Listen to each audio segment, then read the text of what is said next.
Hi అండి, welcome to ఆహా kitchen. నేను మీ అనురాధ. ఇది కారాబాత్. దీన్ని ఎలా చేసుకోవాలో చూడండి. ఇది అందరూ బాగా ఇష్టపడతారు. దీనికోసం ముందుగా మనం పై మీద ప్యాన్ పెట్టుకొని కాస్త నూనె వేసుకోండి. నూనె వేసిన తర్వాత కొంచెం జీడిపప్పులు వేసి వేయించి తీసి పక్కన పెట్టుకోండి. తర్వాత ముందే ఒక 5 గ్లాసుల నీళ్లు పొయ్యి మీద పెట్టుకొని మరిగించుకోండి. తర్వాత ఈ జీడిపప్పుల్ని వేగంగానే ఇవన్నిటిని ప్లేట్లోకి తీసుకోండి. తీసుకున్న తర్వాత ఈ నూనెలో పోపు దినుసులన్నీ వేసుకోండి. శనగపప్పు, మినపప్పు, జీలకర్ర, ఆవాలు, ఇలా పోపు దినుసులు మొత్తం వేసుకొని కొంచెం కరివేపాకు, తర్వాత ఉల్లిపాయ, పచ్చిమిర్చి, అల్లం అన్నీ చిన్న చిన్నగా తరిగేసి వాటిని కూడా వేసుకోండి. ఈ ఉల్లిపాయ, పచ్చిమిర్చి, అల్లం కొంచెం సేపు వేగనివ్వండి. తర్వాత క్యారెట్, బఠానీ రెడీగా, ఇంకా ఏమైనా కూరగాయలు వేసుకోవాలన్నా కూడా వేసుకోవచ్చు. ఈ కారాబాత్లో చక్కగా ఇవి కూడా, అంటే బీన్స్, క్యాలీఫ్లవర్ అలాంటివి కూడా వేసుకోవచ్చు.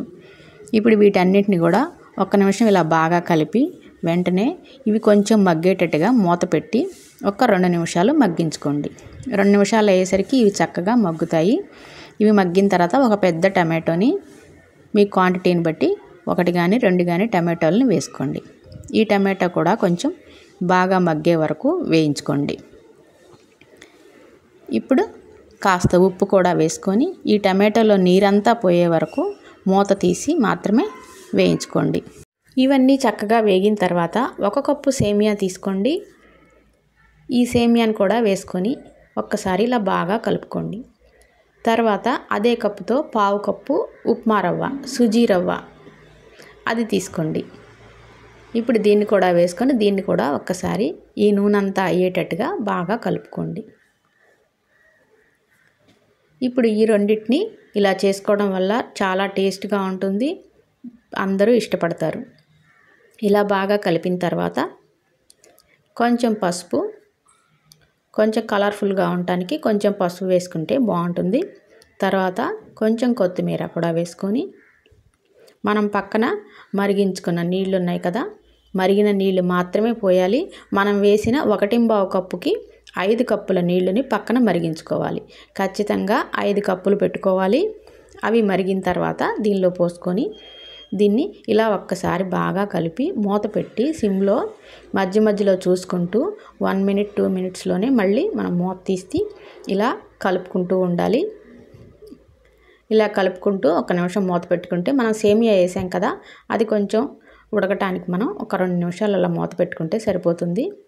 ఇలా కలుపుకుంటూ కొంచెం లో ఫ్లేమ్లోనే దీన్ని చేసుకోవాలి. హై ఫ్లేమ్లో పెడితే మళ్ళీ సేమియా మనకి ఉడకకుండా ఉంటుంది. చూశారు కదా, ఇలా కలిసిపోతుంది. దీని అంతటిని దగ్గర పడే వరకు బాగా తిప్పుకుంటూ కలుపుకోవాలి. ఎప్పుడు తినే ఉప్మానే కాకుండా ఇలా ఎప్పుడైనా వెజిటబుల్స్తోనూ సేమియాతోనూ ఇలా చేసుకున్నారంటే కలర్ఫుల్గా ఉంటుంది. టేస్ట్ కూడా చాలా బాగుంటుంది. దీనికి పచ్చిమిర్చి మామూలు వాటికన్నా కొంచెం ఎక్కువ పడతాయి. అందుకని కొంచెం పచ్చిమిర్చి కూడా ఎక్కువ వేసుకోవచ్చు. దీనికి ఏదైనా మంచి చట్నీతో అయినా తినొచ్చు, లేదా ఇలాగే ఇష్టపడేవాళ్ళు అన్ని ముక్కలు ఉన్నాయి కాబట్టి ఇలా ఉట్టిదైనా తినొచ్చు. ఇప్పుడు మనం వేయించుకున్న జీడిపప్పులు కూడా వేసుకొని దీని అంతటిని కొంచెం దగ్గర పడే వరకు దించుకోవాలి. ఇది ఆరిపోయినా కూడా అంతే మెత్తగా ఉంటుంది.